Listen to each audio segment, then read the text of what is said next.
I really prayed a lot about this. Matter of fact, I've been praying about it for the last 6 months, but I've been really working on this for the last 2 months. There's a lot of misinformation out there about why some nations are impoverished and why others are very prosperous. And if we had time, I asked everybody, why you think that's the case.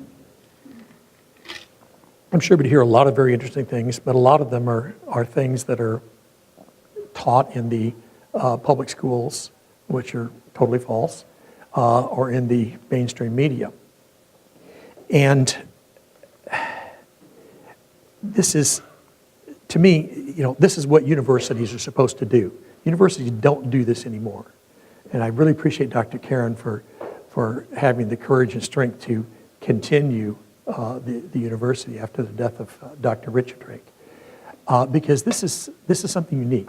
What we're doing here in this forum is what universities are supposed to do. It's supposed to be a place where you can share ideas, okay? Even if they're not ideas that everybody else agrees with. I mean, what Dr. Nick was talking about before lunch, a lot of Christians don't want to hear that. But we needed to hear that, didn't we? Okay? And a lot of people would say, well, what do I care about impoverished nations? I live in America. I'm doing fine. I mean, what we call poverty in America, most of the world would call extremely rich. The poorest person in America, most of them have large screen TVs, they have cell phones, they have air conditioning, they have cars. The very poorest people have at least those types of things. They would be considered rich, extremely crazy wealthy in most of the world. So we live here. Why are we interested in that? Well, I think that we need to have an exchange of ideas and for people to look at things they might not have looked at otherwise. Unfortunately, most universities have just become propaganda factories. Okay, the teachers have a certain point of view. If you don't agree with that, you get an F in the class. Okay, so most universities, graduation looks like this. You get there, you sit in your seat, some people walk down the aisle in their robes, they get diplomas, you go home. That's graduation. Here, we have this 2-day forum where we can exchange ideas, and I think it's wonderful. Usually, when I'm putting together my PowerPoints, my staff has this bio thing. It's got like about 20 things on it, and frankly, I'm 67. You've been around long enough, you got a lot of things that you've done. And it's really not that important. But I noticed they hadn't put one in there, so I made this one on myself, and I put the most important things on it. The most important things about me are I've been a Christian for 54 years. I've been a husband for 23 years. I'm married to the most wonderful woman in the world. Anybody wants to argue with me about that, we'll see you outside afterwards. I've been a father for 18 years. I've got a wonderful daughter who loves the Lord and is serving the Lord. I mean, that's really the most important part about Tom. I have been a pastor, ordained, and currently a bishop for the last 40 years. And I've been a marketplace minister for about 38 years, mostly in financial services, which is why I'm talking about economics. You put those last two together, and because of those, Dr. Wagner and Chuck Pierce ordained me as an apostle to the marketplace 4 years ago. And as it turned out, it was on the exact 50th birthday of the day that I got saved, which I thought was very cool. So this is sort of like my second career in life. I just teach. Okay, so let's teach. Some nations prosper, other nations fail miserably. Why? Adam Smith wrote a book that probably some of you have read called The Wealth of Nations. And he was ahead of his time. This book was written centuries ago. But he basically said there was 3 factors to financial success or failure of a nation. Thank you very much. Capital, or resources of whatever kind. It could be money, it could be natural resources. Labor. Here with labor, education is a very important factor. You can have all kinds of labor, but if they're not educated laborers, then it's not going to work. And efficiency, by far the most important factor. This is how well a nation turns its capital and labor into output. Output is GDP, growth, prosperity, okay? And as we'll see, Christian nations are the most efficient nations. The major cause of inefficiency is misallocation of resources. And I don't like to read PowerPoints, but this I think is important. This is Stanford University economist Charles Jones. A systematic pattern is obvious. In the poorest countries of the world, well over 80% of the difference in GDP per worker relative to the United States, everybody compares themselves to the US, is due to efficiency differences. Okay, so they don't know how to run their country, bottom line. Okay, so here are the main theories, and this is what got me going on this, because this kind of bothers me when I hear economists make excuses for nations that don't prosper, that are fallacious. One of the favorite ones is lack of natural resources. Well, you know, the United States has a lot of great natural resources, so that's why we're a prosperous nation. Well, there's other nations that have far more natural resources than we do. Unfavorable climate. Well, what's unfavorable? Some people like hot, some people like cold, right? Your geographic location. Yeah, that can make a difference, but is that a major factor? And genetics. That's one of the favorites, you know. Well, you know, obviously some people are just genetically predisposed, which is kind of a crazy idea. Okay, I was talking to a friend of mine, she's a Christian psychologist, and I was telling her about what I was going to be talking about. Matter of fact, I don't have that much confidence in my own intelligence, you know, to know that I can just think up things that are worth listening to. So I talked to a lot of people who are preparing this. Two people that gave me major input were Dr. Marlene McMillan. I don't know if you've heard of her, but she is fantastic. This woman is a thinker. And she gave me some great ideas. Also, Lance gave me a lot of help as far as, you know, just kind of shaping this. But this lady, all she had to add to what I was thinking about was a fable. And this is a story. It comes from Brazil. She comes from a very corrupt country. And the fable goes like this. When God formed the earth, he was placing resources in all different places that would eventually become nations. The angels got upset, okay? So obviously this isn't real, but it's interesting. They came to God, they said, this isn't fair because you're giving Brazil so much stuff, timber, minerals, gold, the rainforest. I mean, the rainforest is unbelievable. Great climate, ocean access. And God says, yeah, but wait till you see the people I put there. Okay. Because it's the people that create the nation. So here's Tom's theory of economics. Number one, the economic systems of a nation are determined by their political philosophies. People all the time say, well, you know, I'm interested in economics, but I don't care anything about politics. Well, then you have a problem because economics and politics are tied together. There's no way you can separate them. The economics, the decisions that are made by the politicians determine the economic course of a country. The second part of Tom's theory is that political philosophies themselves that cause the economic consequences are informed by the predominant religion or the moral foundation of the nation. Now, as Christians, we understand that. Most of the world does not understand that. They don't understand how influential Christianity has been in the world and in the prosperity of nations. So, two principles, religion and politics are inseparable. Look at some of the Muslim countries, okay? They're run by Sharia law, okay? Other nations that are predominantly Christian nations are run using biblical principles. Even if the people who are running the country today are not Christians, don't know anything about it, it's part of the fabric of their culture. Does it make sense? Second, politics and economics are inextricably intertwined. Now, the reason I put that in there is I just love those two words, inextricably intertwined. Isn't that cool? So, a quote from John Adams, our nation was made for a moral and religious people. It is wholly inadequate to the government. Our Constitution was made for moral and religious people. It is wholly inadequate to the government of any other. So John Adams and frankly every president we've had, excepting our current one, has acknowledged that the United States is a Christian nation.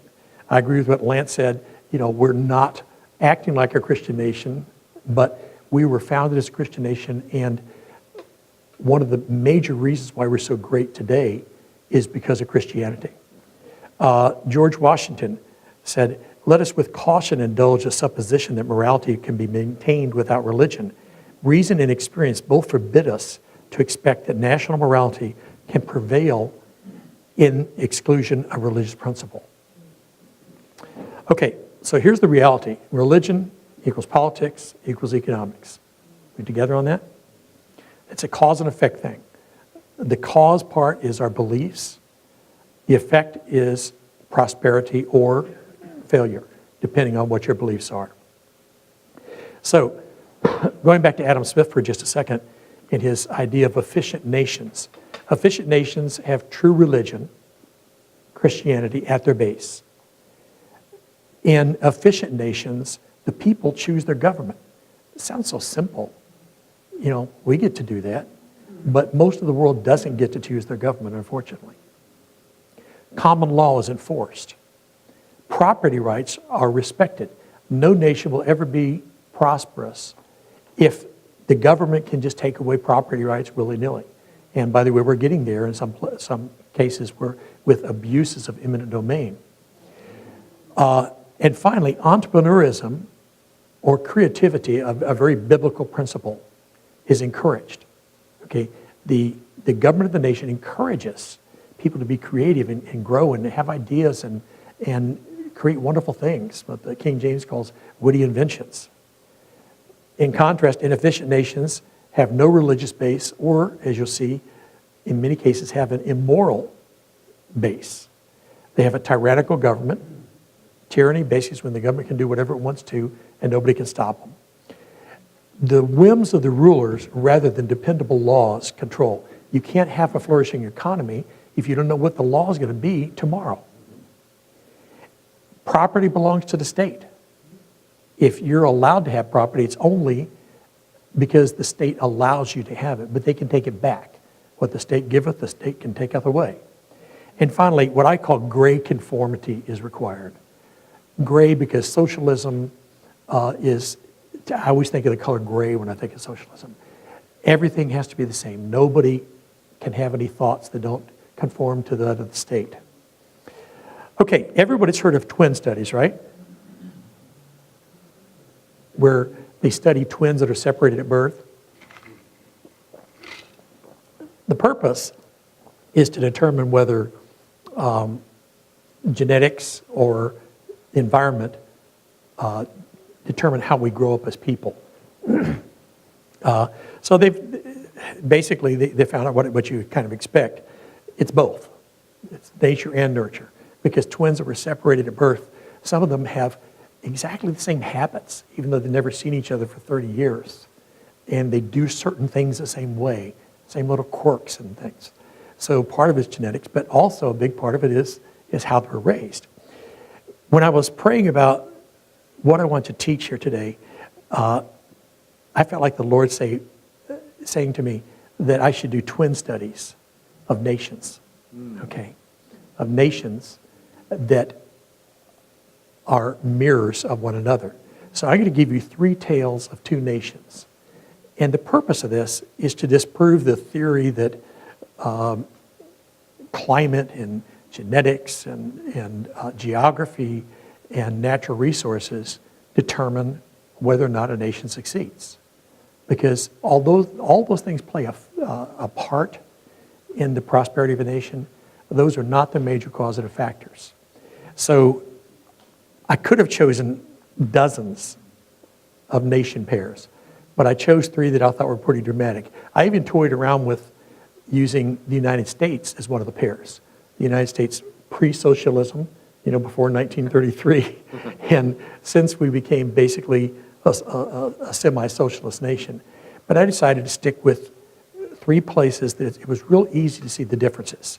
So we're going to look at Haiti and the Dominican Republic. We were on the same island in the Caribbean, North and South Korea, and East and West Germany. The one commonality amongst all these is that the citizens of the three immoral nations have tried, and in many cases are still trying, to escape to the moral nations. And thousands of them were so desperate to do so that they've died in the attempt. Thousands of East Germans, for instance, were machine gunned to death trying to climb over the Berlin Wall. So they say a picture's worth 1,000 words. I'm going to say, at least for today, that a picture's worth 1,000,000 words, because I'm going to show you 3 pictures that really, after you see those, I could just sit down. Here's Haiti and the Dominican Republic. They're on an island called Hispaniola. Now, make a guess at which nation is Haiti, because you're looking at the border of 2 nations. Left or right? Left. Left is Haiti, absolutely. You don't need a border sign or a fence or anything to tell the difference between these 2 nations. The Dominican Republic on the right is lush and forested. The left side, Haiti, is 98% deforested. It's basically rocks and dirt. And yet it used to be much more prosperous than the Dominican Republic. Okay? It was called the Pearl of the Antilles. Here's North and South Korea at nighttime. Now actually what we're looking at is 2 pictures here. This is 1992, and you see North Korea, practically no electricity. Here's South Korea, and then in 2008, same satellite photo, same thing. You know, North Korea's got one city that's lit up, a couple little places here and there. South Korea is extremely prosperous. I think that's just a word picture that tells you an awful lot. And then East and West Germany, couldn't get you any satellite images there, but this is a demographic map, and this is very interesting. This is today, okay? East and West Germany were reunified 25 years ago, but today, this is what the borders of East Germany were, and this is West Germany. And the darker area is the area of prosperity, the disposable income. In other words, the income that you have after you pay the bare necessities, what do you have left over? And in the former East Germany, they have practically nothing left over, as you can see. So here's the island of Hispaniola, and I'm just going to quickly go through this. 1492, Columbus discovered Hispaniola, and this was a big surprise to the Arawak and Carib peoples, because they've been living there for centuries, and they thought it had already been discovered. You know? But this is the first time the West discovered it, right? Over the next 20 years, we basically killed most of them, not intentionally, but the Spanish and then later on the French brought with them Western diseases, particularly smallpox, and they didn't have immunity to these, and so the Arawak peoples have pretty much disappeared. They imported African slaves to the island because there was a lot of great natural resources and it was a good place to do business. And there's a whole lot to this. I mean, I studied this for hours and hours and hours. It's fascinating, the history of the Spanish and the French and how they fought, and one took control and the other had control, and they finally decided to divide it up. So the French got the eastern third of the island and the Spanish got the western 2/3. And both won their independence, but in different ways. Haiti's revolt was very bloody. It was led by a voodoo priest. It resulted in a good thing, the first black republic in the Western Hemisphere. But there was a lot of evil going on there. The voodoo people said basically kill every white person. Okay, so that was not a good result there.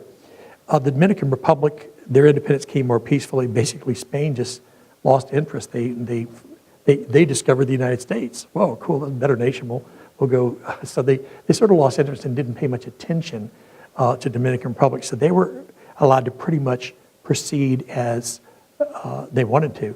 And they came up with a democratic form of government. That's a major difference between the 2 countries. So look at Haiti for a second. This is National Geographic. Their article is Haiti Possessed by Voodoo. Now, I know a lot of people want to argue that Haiti really is not a voodoo nation. I have a real good friend.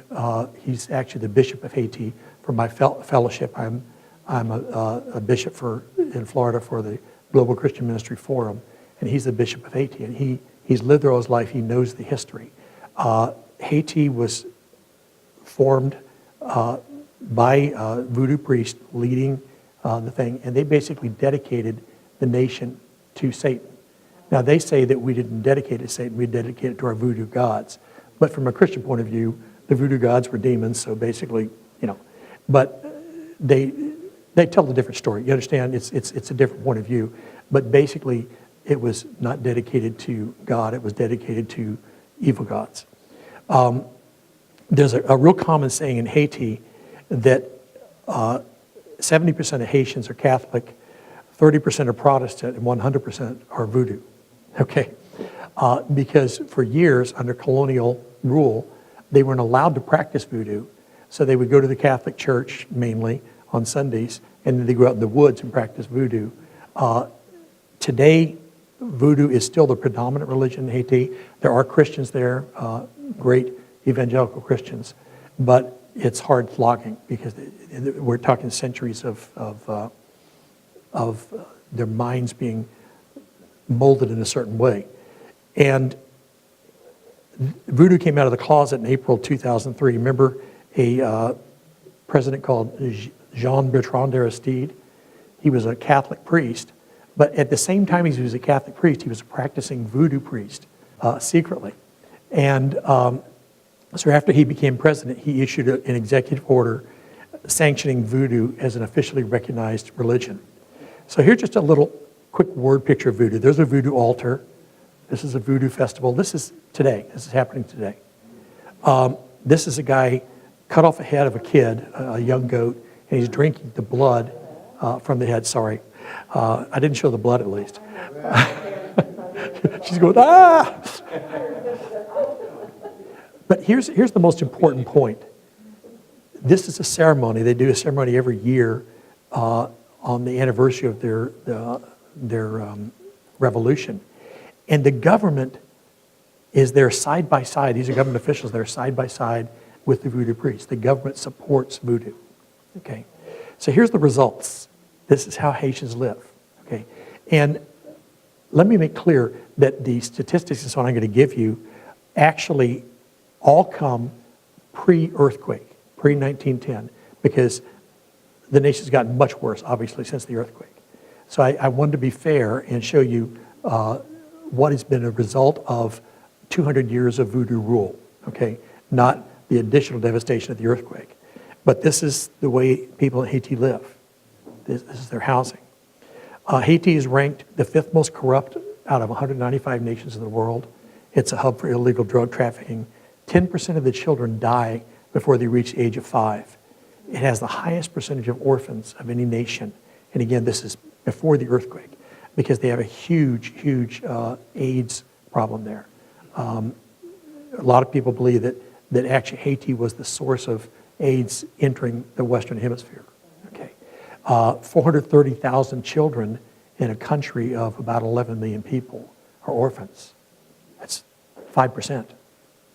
Okay, let's look at the DR. This shows the religion of the DR, predominantly Catholic and Protestant. Now, I don't think most of us would consider this great housing, okay? Dominican Republic is still a poor nation, but that's a whole lot better than what the people in Haiti have. And a lot of the people in the DR live in cute little pastel houses like this, okay? It's a very Christian nation. And because of the stability of the government and the prosperity, they don't have people coming up and begging from them all the time. We get a lot of tourists that go to the Dominican Republic. I haven't seen Haiti on too many travel agents' list of tourist destinations. So here's some contrast. The main thing that you can see from the sky is the deforestation. 98% of Haiti is deforested. You remember the flood in 2004? I mean, they just have disaster after disaster. It was devastating to the country. The same heavy, heavy rainfall for weeks fell on the Dominican Republic and on Haiti. Several thousand people died in Haiti. 19 people died in the Dominican Republic, which is twice the population. What was the difference? Well, the land was deforested, okay? It couldn't absorb the water, and so there was flooding and people drowned, and it was terrible. Some key distinctions and statistics. Haiti technically is a republic, but functionally it's actually a dictatorship. The Dominican Republic is a democratic republic. Haiti has 40 political parties. Think about that. Talk about a dysfunctional place. I mean, I'm all for diversity, but 40 political parties. How do they get anything done there? It doesn't really matter, though, because the president doesn't listen to anybody. He just does what he wants to do. The DR has 4 political parties. Primary religion, Haiti, Voodoo. There are some Christians. DR is mainly Christian. The economy, Haiti is a free market economy, which is good, but there's extensive corruption there. And basically, when we were trying to bring aid to Haiti after the earthquake, okay, we were bringing in millions and millions of dollars worth of aid, and we were having to pay bribes to get it into the country, to get it to the people that needed it. That's how much corruption there is. The government officials who were still alive after the earthquake were still wanting to profit off the misery of their people. The DR is a capitalist economy. We think of it more as a tourist place, but that's only a smaller part of their economy. They do a lot of exports, and it's a strong service economy. Here's a really striking thing. 250% more infants die at birth in Haiti than die in the DR, out of every 1,000 live births. And the life expectancy, it's even more dramatic, 16 years difference in life expectancy. Again, remember, these are all pre-earthquake statistics. Literacy, less than 50% of people in Haiti can read or write, 90% in the DR. And this is interesting. In a land that's a third of the size, Haiti has 36% arable land. That means land that can be used to grow crops. The DR has less than half as much, and yet the DR grows far more food than Haiti does. Haiti has to import food. An awful lot of the food that comes to Haiti is donated by other nations. So why can't they get things together when they have so much more land that is usable for growing crops? As I mentioned earlier, thousands of Haitians try to immigrate to the DR, so much so that they passed a new law in the DR to build a wall, sound familiar, all the way across that border you saw, to try and keep this huge influx of Haitians from coming into Haiti. But one thing I found that's interesting was this. The Dominican Republic has a law that requires the reading of the Bible in public schools. Yay, God. Okay, East and West Germany, 1945 into World War II, Germany was divided into 2 blocks. It was really 4 areas, but it very quickly became 2, the Allied and the Soviets. 4 years later, 2 formal states emerged, and by 1955, West Germany was already the most prosperous European economy more than any other nation. 61, there were so many East Berliners trying to escape to West Berlin that they erected the wall. 1990, 25 years ago, Germany was reunited, but today, in 2015, Germany is still divided. This is the way Germany looked right after the division. Here's the Soviet bloc, and of course they had East Germany. Here's the British area, the American, and the French. What's the difference? As soon as they could get on their own, stand on their own feet, we gave the people back self-rule, okay? Soviets held on to rule with an iron fist. So there's this tragic division. I mean, right down the middle of the streets, sometimes in the middle of people's houses, the line went. And here's a face-off between East German and West German policemen. Sometimes they might even be related to one another. It's like our Civil War. This is heartbreaking. This is a couple that just got married in West Germany, and they're waving to their relatives on the east side who are standing at their windows waving at them that weren't allowed to come to the wedding. This is a little boy looking over the wall, standing on a coal scuttle. The picture on the left is a little hard to see. This is a lady being lowered on a rope down, and there's police and citizens helping her. And this is an East German police officer who just waited for his opportunity, and he leaped over the wall. He's the one machine gunning people to keep them in, but he didn't want to be there. And so he jumped. It was a terrible, terrible time. So East Germany is called the GDR, the German Democratic Republic, right? This is the construction of the wall, and the wall wasn't enough. People were climbing over it, so they put razor wire on top. These are some of the GDR police officers.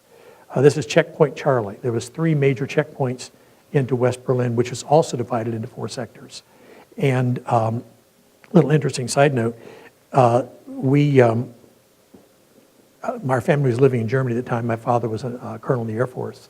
And the Soviets totally blockaded West Berlin. They wouldn't allow any food, fuel, anything to come in there. So we were flying in plane loads of food and coal. And the empty planes, we were bringing children out so they wouldn't starve to death over there. And so our family took in a German boy named Michael, and he lived with us for about 1.5 years.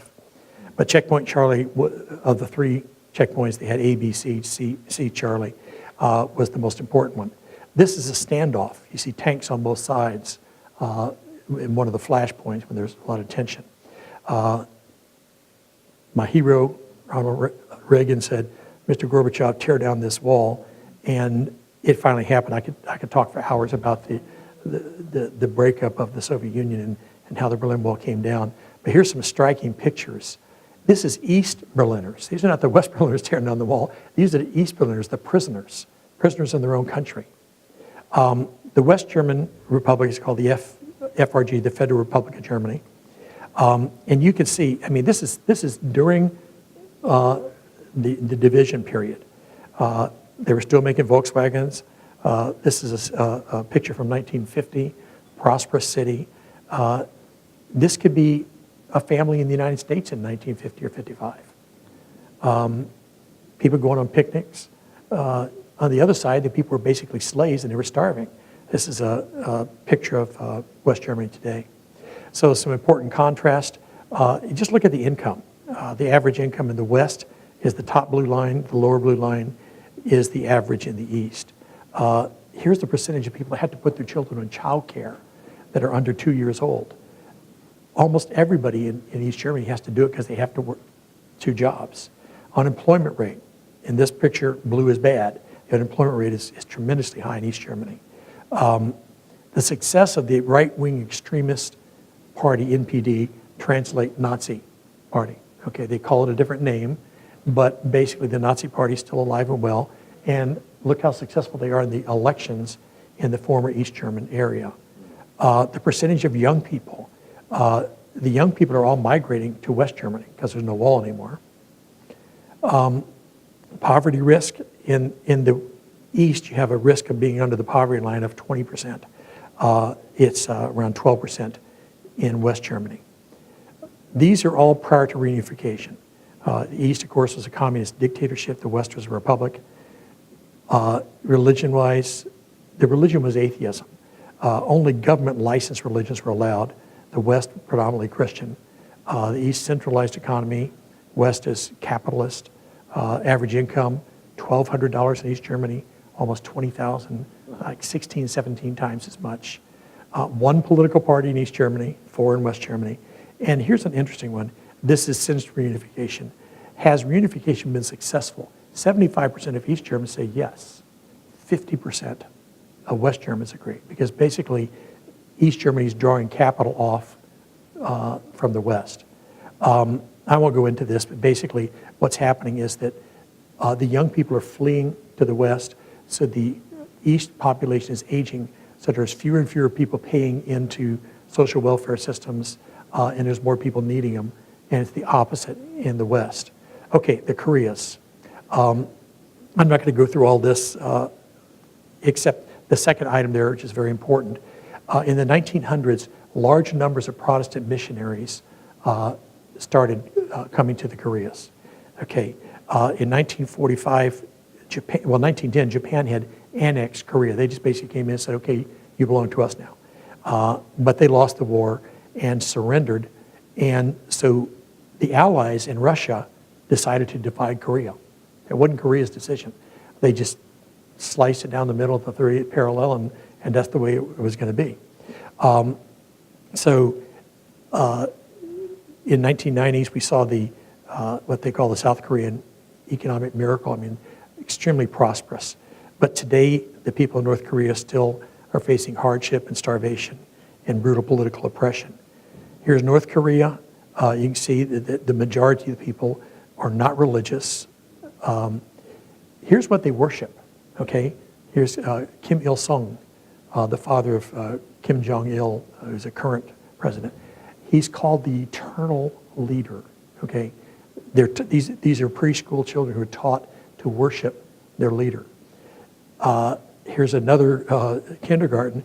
And practically, according to the article I read, in practically every room, not just in every building, in every room in North Korea, there's pictures of the two ills, okay, appropriately named.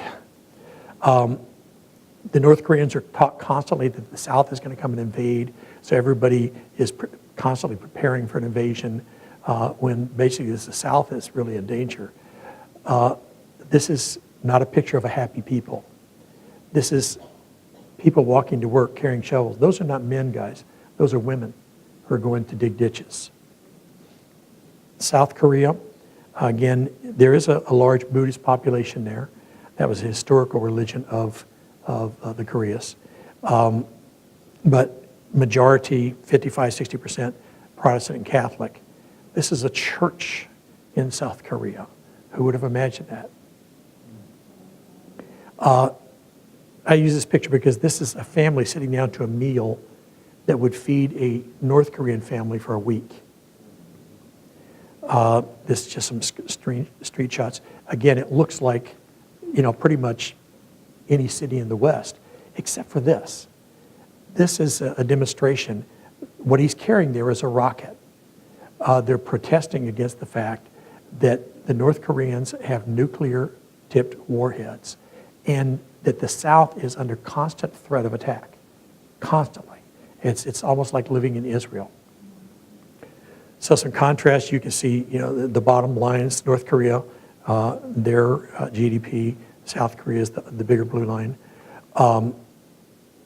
North Korea, communist dictatorship. South Korea is a republic, a political system much like ours. North Korea has one political party. South Korea has 8. North Korea, their religion is atheism. They do have some religious organizations, but they're shams because just like during the Soviet era, the only religions that are allowed to exist are ones that are licensed by the government and therefore loyal to the government. North Korea, centralized command economy. South Korea, capitalist, entrepreneurial. Infant mortality. This is a real key way of measuring how, whether a country is worth living in or not. 25 deaths per 1,000 live births. So 25 babies that are born alive die in North Korea against 4 in South Korea. Life expectancy, again, dramatic differences, 12-year difference in life expectancy. Natural resources, this puts the lie to the whole thing about natural resources being the thing, because South Korea has pretty much the same resources North Korea does, except that North Korea has gold and copper and also salt. Salt is very important. We can't live without salt. Arable land, North Korea has more arable land than South Korea, and yet its people are starving. A couple of really important things. North Korea has gold, South Korea doesn't. North Korea has hydropower, South Korea doesn't. South Korea has the largest Protestant church in the world. David Yonggi Cho's church, 830,000 members. But even more important, that's just not an anomaly, of the 16 largest Protestant churches in the entire world, 6 of them are in South Korea. Where in North Korea, you can be arrested and executed for the crime of owning a Bible. Average income in the People's Paradise, as they call it, $1,360. South Korea, they make 19 times as much, $26,000. So back to East Germany for a second. I'm winding up here, but I just want to make a point. This is the percentage of people who agreed with this statement. I don't believe that there's any sort of spirit, God, or life force. And you see all the people that said that, 50% or above, are in the former East Germany. So we have Haiti, which to a large part is a godless country. We have North Korea, a godless country. We have East Germany, even still today, 25 years after reunification, a godless country. And here's the point. Godlessness does not occur overnight. Okay? It's generational. And it has political and economic consequences. So we should be praying for this, but even if there was an awakening revival today, unless God just did a major, major miracle, it's going to take time for the results to become apparent, okay? Economies are not like motorboats that can turn on a dime. Economies are more like aircraft carriers. It can take a half an hour for an aircraft carrier to turn 90 degrees. So throughout history, nations have assisted other nations to rebuild, sometimes with the wrong motives. They helped them rebuild because they want to take them over, or they wanted to get their natural resources. But this is not a new thing. Nation building is not a new thing. After World War II, the U.S. took nation building to a whole new level. It's called the Marshall Plan. Secretary of State George Marshall put together a plan to basically revitalize Europe. And again, not just our friends. Italy and Germany, fascist countries who had killed thousands of Americans, we rebuilt them too. America is a great, loving, generous nation. And nation building is still a hot topic today. People say, well, we're not in the business of nation building, blah, blah, blah, But it's always happened. But let me tell you who's been the nation builders, the real nation builders of the world. It's been, for centuries now, Protestant missionaries have been the greatest nation builders in the world. And if you don't get anything else that I've said here today, this is it. Missionaries have been nation builders. How did they do it? Well, obviously preaching the gospel. But in order to do that, they had to teach literacy. They had to teach people to read and write so that they could read the Bible. Literacy is an important economic indicator. But also, although they probably didn't know it, the missionaries were teaching capitalism. Now, is capitalism biblical? Absolutely. Absolutely. Not just compared to the alternatives like totalitarianism, socialism, communism, dictatorships, and so on, but capitalism is a biblical model, okay? And so the missionaries, although they weren't there to teach capitalism, they couldn't help it. They're teaching the Bible. They're teaching people to be creative because God is creative. And so basically, we have the answer, folks. We have the answer to world poverty. And most of us have a big black answer. Some of us have it on our tablets. Some of us have it on our telephones. But we have the answer. And we can eradicate poverty. We can eradicate hunger just by preaching the gospel. Thank you very much.